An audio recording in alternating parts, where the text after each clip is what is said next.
सारे जहां से अच्छा नेपाल है हमारा, बनकर चमक रहा है आँखों में सबके तारा।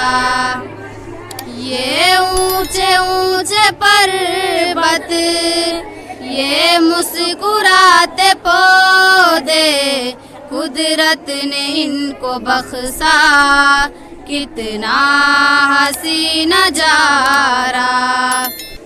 लोरी सुना रही है तालाब और नदियाँ, चश्मे है गुनगुनाते, मौजों का है किनारा। जंगल हरे भरे है, सादाब खेतियाँ है, सरसब्ज वादियों को फूलों ने है निखारा।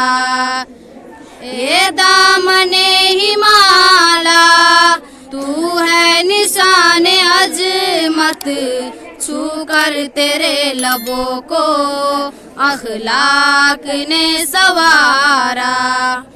हिमाल हो पहाड़ी या हो तराई खीता, मेची से महाकाली नेपाल है हमारा।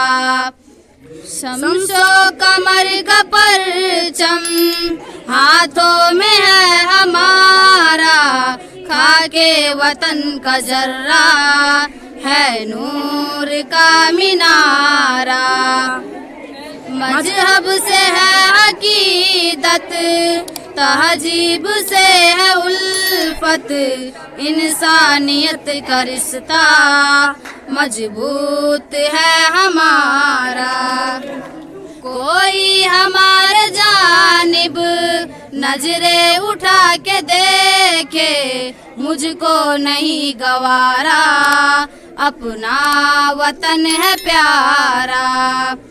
मौलाना तजम्मुल की ये दुआ है, या रब रहे सलामत, नेपाल अपना प्यारा, हर दिल का है सहारा। सारे जहां से प्यारा नेपाल है हमारा, बनकर चमक रहा है आँखों में सबके तारा। अस्सलाम हमजा साहब के मार्फत से बनाया गया है, उन्होंने बनवाए हैं और अल्हम्दुलिल्लाह उन्हीं के जेरे सरपरस्ती में मदरसा चलता है। और 2023 साल अप्रैल 2023